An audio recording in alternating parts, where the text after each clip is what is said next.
The Village of Those Who Wait, Chapter 5, First Part.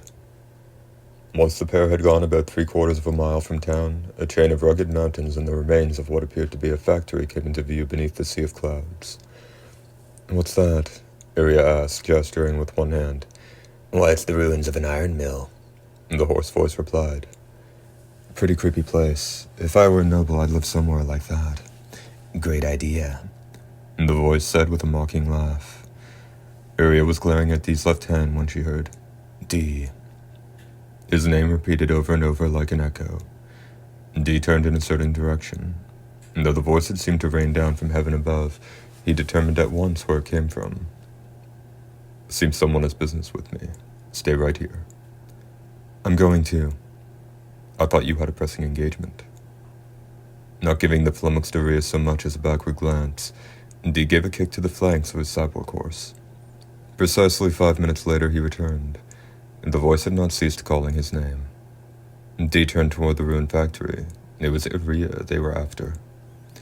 Still on horseback, he passed through the entranceway. Death filled the sprawling institution. Enormous blast furnaces and conveyor belts for carrying ore had long since stopped operating, and death, in the guise of time, had nestled the whole place under its black wings.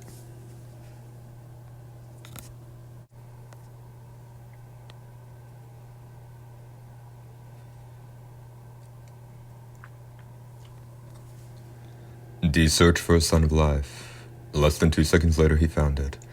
Beneath a skylight in the great ceiling hung a room that seemed to serve as some kind of surveillance center, and before it stood figures in green fatigues. There were 2 of them, and between them were Ria and Meeker. "We've got 'em both," the figure on the right called out. "The name's Gathlin Rhoda, bounty hunter, and this here's my partner Rinshiku." He pointed to the man on the opposite side of the hostages. "To be perfectly frank, we've got no beef with you. But if we grab the girl, you were sure to follow. So that being the case, we decided to take you out quick. Now be a good boy and die for us." "I'm sorry, Dee," Iria apologized in a dejected tone. "As soon as you left, they showed up with Meeker. They grabbed him from the teacher's place on the way here. We'd been waiting in town since yesterday, so we borrowed ourselves a spy bird and kept an eye on you with a high-def camera. We saw you call at the teacher's house and had a real good idea what you were jawing about. Hell, I knew using the brat probably wouldn't stop you, but it'd work on the girl. And I reckoned the girl would work on you." Drawing a dagger from his belt, Gathlin put it to Iria's throat. "I'm right, ain't I? If you value their lives, throw down your sword." Dee was gazing at Iria. The body of the man so sure of his victory jolted faintly. Gathlin looked down at the left side of his chest, and the stark needle protruding from it. From the spot on the ground where Dee stood, to his own position was a distance of roughly 200 yards as the crow flies.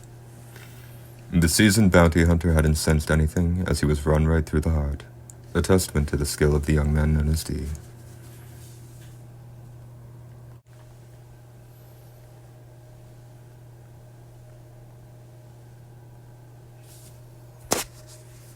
Still, the man that Gathlin had called Reen was a veteran bounty hunter too.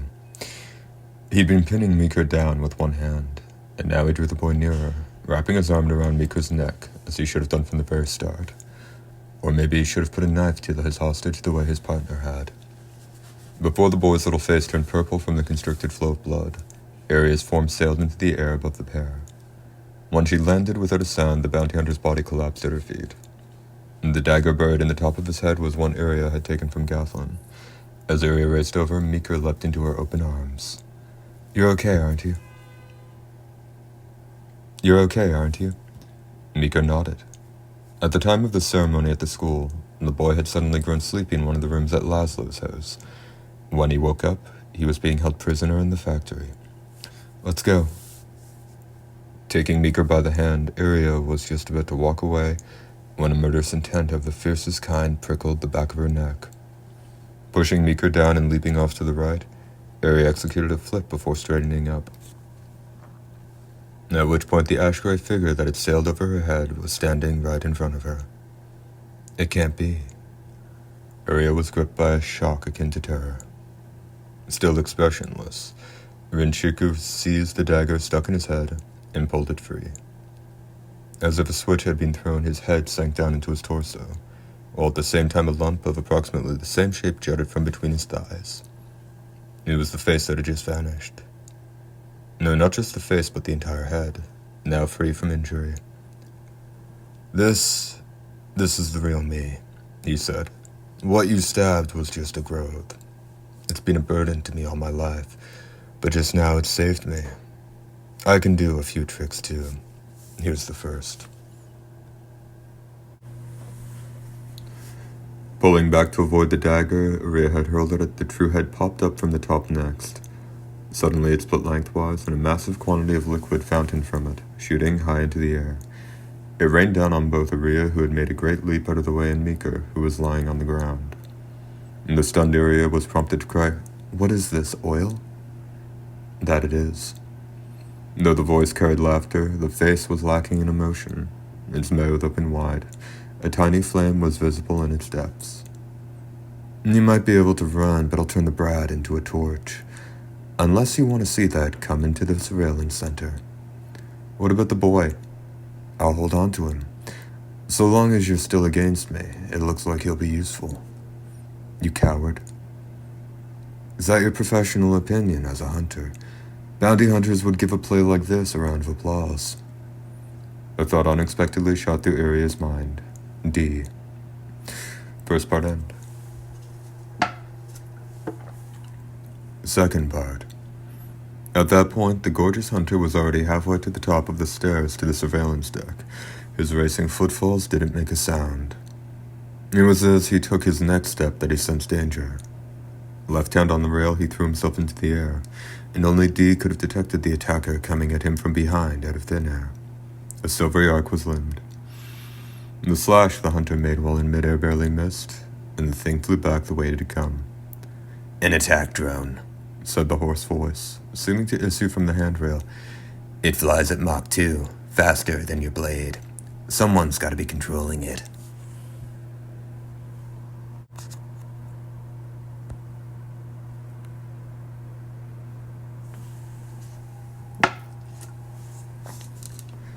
As she headed for the surveillance center, Aria glanced at Gathlin's corpse and knocked the wind out of her. Gathlin was dead. That was for certain. She knew as much from seeing the man's death throes. However, something was moving, his right hand. He was lying with his arm stretched in front of him, but his wrist was raised, and his 5 fingers were making intricate movements. Even on closer inspection, they seemed to be doing no more than tapping the floor at random. Yet to Aria, it looked like something else. To her, they seemed to be controlling something. Here it comes, the hoarse voice snapped. Its words were replaced by a strange slicing sound, and then D fell toward the ground like a beautiful black stone. A black shooting star followed behind him, no doubt it intended to intercept D in midair. However, before it could, something fell from above it to cover it. D's left hand detached at the wrist. Its balance upset, the drone began to decelerate from its supersonic speed. At that instant, the tip of D's blade shot up from below, impaling both the drone and his own hand. At the same time, D fell flat against the concrete. He immediately got up again and swung his sword. His left hand and the attack drone hit the floor. You're a real tyrant, The left hand vetched. The stab wound was rapidly fading. I go to all that trouble figuring out its speed and direction so I can land on it, and you turn me into shish kebab, without so much as a thought about all we've been through together. Perhaps the left hand was just a complainer about nature, because as D looked up at the surveillance center, he paid no heed to the grumbles about how cruel the world was, or how he must have a death wish.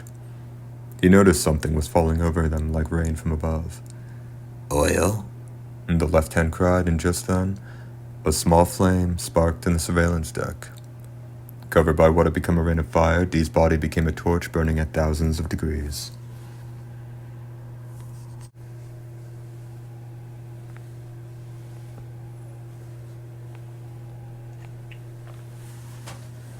Once D had thudded to the ground and the flames enveloping him had faded, 3 figures looked down at him from the stairs. Dampier or not, there's no way he could stand 3,000 degrees of flaming oil. At Rinshiku's words, Mika clung tighter to Iria. It's okay. That was all Uriah said. The indestructibility of Dampiers with their noble blood was quite well established, but flames burning at 3,000 degrees would char him right down to the bone. In fact, the fallen D wasn't moving, and oily black smoke billowed from him. That takes him out of the way, Vreen said, breathing a sigh of relief. His eyes blazed with desire as he looked at Iria. I've got to get you to my employer before the day is out. He's waiting in an abandoned village called Vinmel, about 6 miles from here. Don't drag your feet. Iria and Mika was still soaked with oil, and a flame danced in Rin's maw. Got that? Let's get a move on. Iria told Mika, turning her back to the bounty hunter, and briskly heading toward the door. Wait, where are you going? Rin asked, teeth bared in surprise and anger. Over her shoulder, the girl replied, You're a fool not to know what a Dampier can do. What are you? Suddenly, fear lanced Rin's heart, and he tottered. His body bisected lengthwise, his lips now split down the middle, trembled as he said, A noble. Would have burned to death. How? See, this guy's human. Before the hoarse voice had finished its reply, Rin's body opened like a folding fan, the halves arcing to either side to hit the floor. Iria gazed intently at D as he sheathed his sword. She'd held Mika's face against her belly as he wouldn't look, but now she relinquished her hold on him.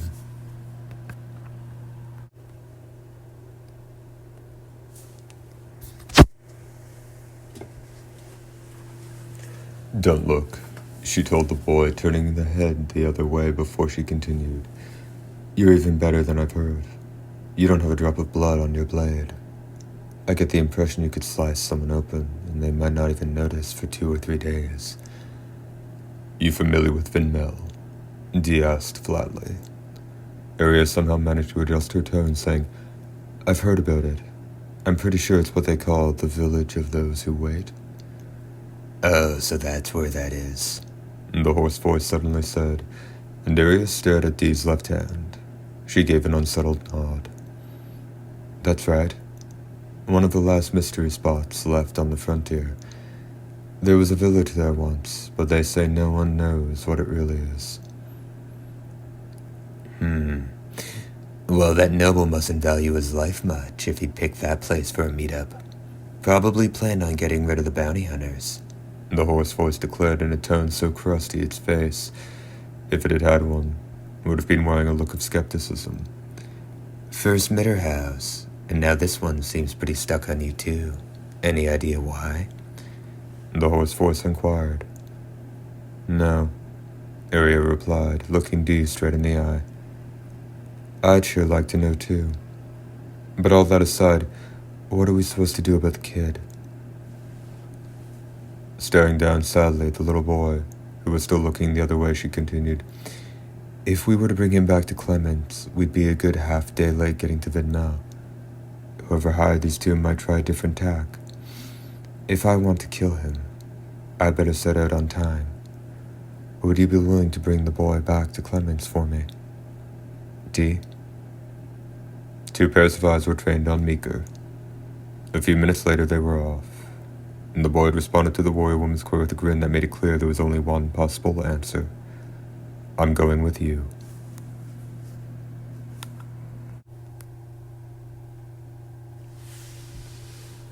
Well met, said the shadowy voice that flowed from the darkness.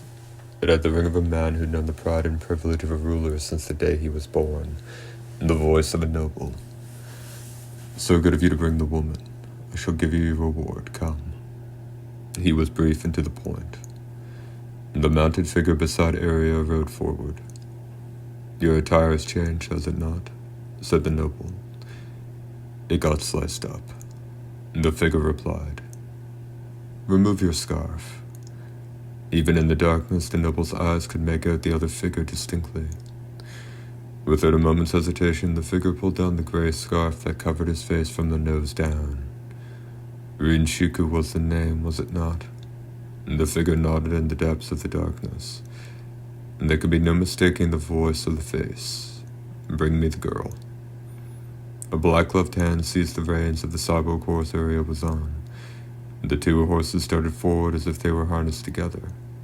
They were in the central square of the village. The cobblestone ground, 50 yards in diameter, was illuminated by moonlight, and lights burned in the surrounding houses. Lights. But this was the village of those who wait. Hadn't its residents long since vanished, leaving a disturbing area where no one lived. That night, lights burned there. When they were still a good 5-6 feet away, the noble told them, right there. Both steeds halted. In the light from the houses, the gorgeous carriage drawn by a team of 4 horses stood out.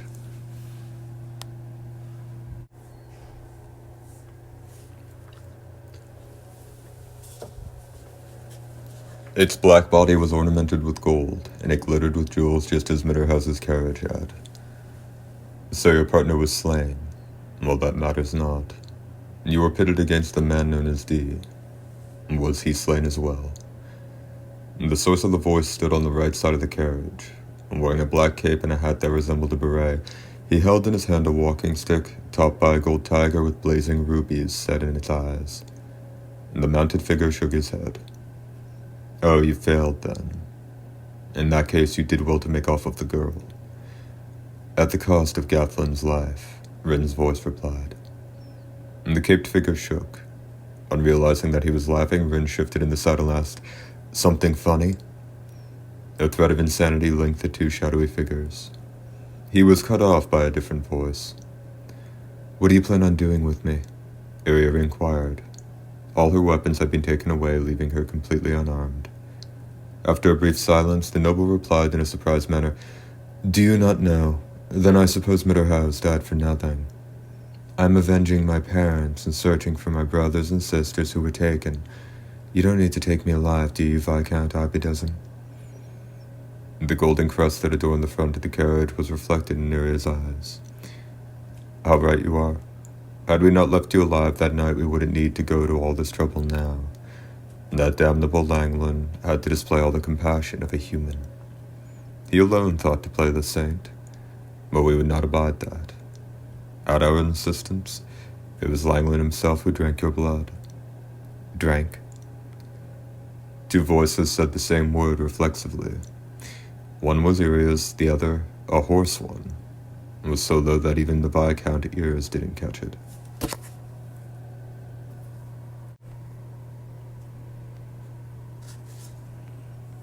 "Yes. Did you not know? Careless as it may seem, we left you there in the knowledge that, having been bitten by a noble, you would likely be disposed of by your fellow human scum. To be honest, even now I am astonished. It appears not a mark was left upon you. On hearing rumors of this, we decided to capture you." "That's a lie. You're lying." Putting her left hand to her neck, Iria murmured absent-mindedly, "No one drank my blood. I wasn't bitten by any noble. See for yourself. There isn't a mark on me." Exposing her pale throat, Iria thrusted forward. There was mysterious desperation on her face. The second part end. Third part. "We know your fate far better than you yourself." The Viscount laughed, but despite his laughter, doubt was unfurling its black wings in his voice. "Because that is the fate we bestowed on you. You, however, did not accept it. Why? That is what we would learn. Come." The Viscount beckoned to her. As if strung with invisible wires, Iria climbed down from the saddle. Then she paused, closing her eyes and shaking her head. "Come." Once more he beckoned, and Iria's resistance broke. This time she approached the Viscount with smooth steps, pressing right up against his chest. A cry of surprise rang out. Iria backed away. Within his cape, a dagger was buried to the hilt in the Viscount's chest. The cry had come from Iria. The resistance the dagger had met told her this wasn't the body of a noble. The Viscount smiled without a sound. "I considered myself well versed in the ways of humans, but your stupidity truly leaves me at a loss for words. I have seen through your act, your ploy. Indeed, though that is a remarkable disguise, it is all for naught. No matter how you might cover yourself with makeup, you shall fool no one, as you are too beautiful. D."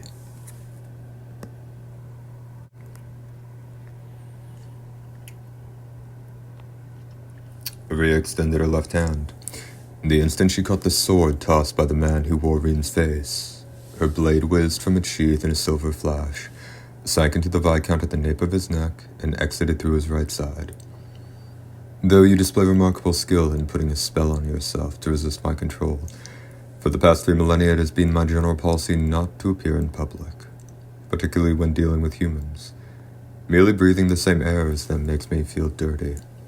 Child, you said your goal is to have vengeance and to search for your siblings, did you not?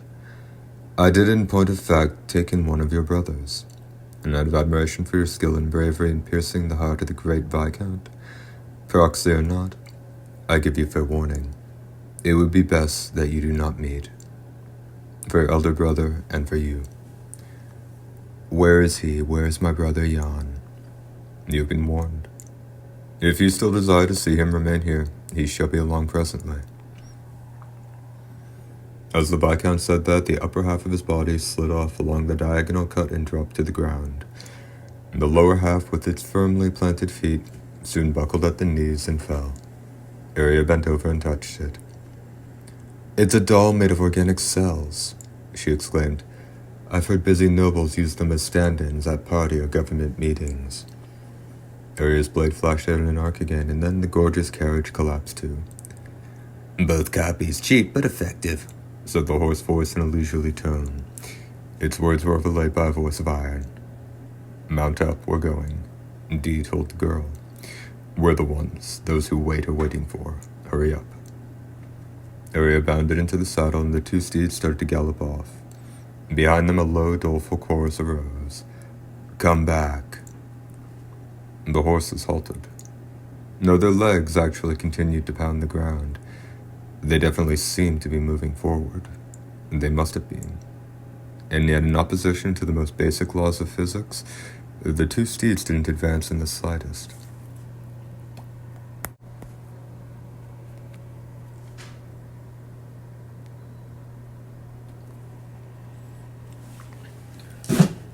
Why, not only had they stopped advancing, but they were actually moving backward.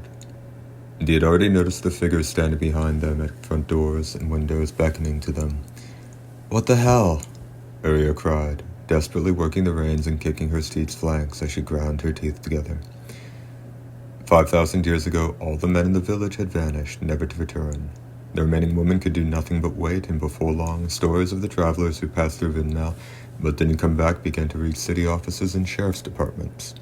Though Vinmel was no more than the ruins of a village by that point, the investigators who went there were left breathless by the scene that greeted them. Much to their surprise, life went out as normal in rotting, collapsing homes. The men from that party found themselves waking up with, breaking bread with, and even chatting with wives, daughters, and mothers, who'd be reduced to bleached bones or mummified remains. Of course, these men weren't their real husbands or fathers, and their days spent with the dead left them as emaciated as corpses. And it's said that only a combination of physical and magical treatment finally got them to speak the truth. For more than a century after that, the village of Vinmel had been left behind barricades off limits permanently. Nevertheless, travelers continued to disappear in its vicinity. Families who'd lost their men waited for them still. Come back to us. The cyborg horses galloped on, yet they were clearly moving backward. We're in trouble here, The hoarse voice insisted. We're up against a whole village. I don't know what the focal point is. Let's try burning down the houses. Aria's right hand slipped into her saddlebags, pulling out a cylinder roughly the same size as a conventional clip of bullets. She grabbed the ring on one end and yanked it off. Slowly counting to 3, she twisted around on the horse and let the cylinder fly.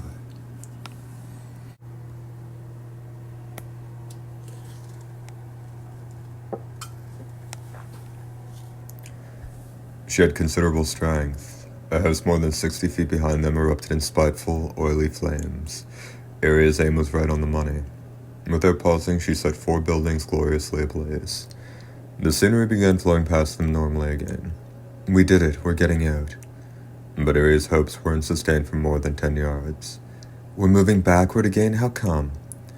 It's the other houses, said the hoarse voice. Seems like the whole village must want us to stay. I don't have enough incendiaries for that. As Aria cried out, her eyes caught a black form sailing into the air. Dee? When the figure in the black coat landed, he slammed into the houses behind them like a demonic gale. As the wind passed the figures standing by the doorways, they lost their heads or were split lengthwise, vanishing. That's some incredible swordplay, Aria exclaimed, hot blood racing through every inch of her body. I think I'll... Aria leaned forward, about to dismount, and then she noticed something. She was already in front of a house. Less than 3 feet away, what looked to be a middle-aged housewife was holding the hands of 2 small boys, and they were all staring at her. The instant Aria saw their pale, wasted faces, her heart was filled with an indescribable feeling of relief. Oh, that's right. She'd returned home, after a long, long journey. She should never leave again. We'll all live together, Aria said, and the other 3 hugged her. You came back, didn't you? The woman said, rubbing her cheek against Aria's. It felt like ice. The children joined hands around her waist. The woman clung to her neck.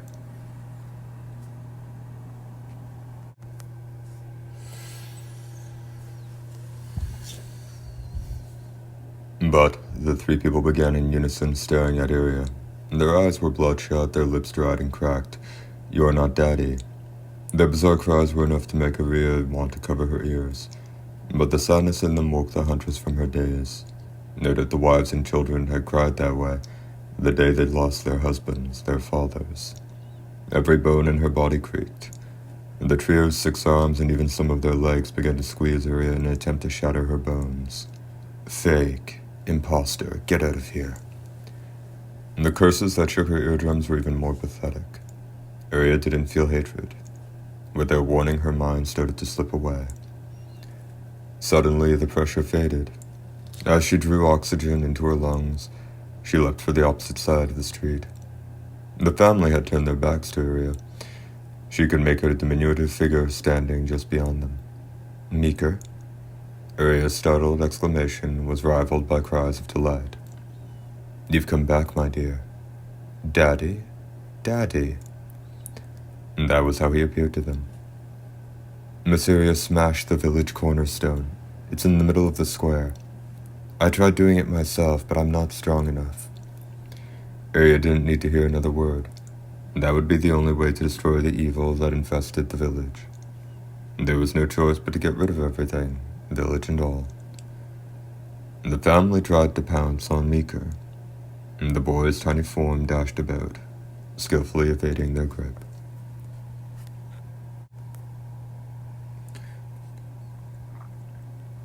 Hurry, Miss Aria. I'll be okay. As he said that, Aria kicked off the ground. Dee, keep Meeker safe. She shouted as she ran off. Her eyes pierced the darkness. She reached the center of the square unmolested. When a village was formed, a stone monument with the community's name and the date of its founding was always erected at its center. It was the life of the village, so to speak. Some might even call it the place's soul. Neither Aria nor Dee had thought of it, and yet the boy had told her to strike at that stone. That's one hell of a kid. Aria raced toward the easily recognizable gravestone like plinth. Perhaps it was on account of how focused her attention was that she didn't notice the figure crouched by the village flagpoles a short distance off. An incendiary charge, she thought. But on reconsideration, her right hand took hold of her sword. Don't! The threadbare tone of the woman's voice stopped the huntress's arm. Aria turned around. People filled the square. Hoary-headed crones, weary middle-aged matrons, young ladies, little toddling girls, all female. Women abandoned by their men, left behind to die while waiting for them. Please stop, a crone said, her body quavering. If that breaks, we'll lose even our waiting place, implored a mother holding a baby. My papa won't be able to come home. Forget them already, Aria cried out to the wall of women. Forget any man who wouldn't come back. Her words broke off there. Forget it. What's lost is gone, and it's never coming back. And wasn't that something Aria herself refused to do? If it were you, could you forget? Asked a pale-faced woman of middle age.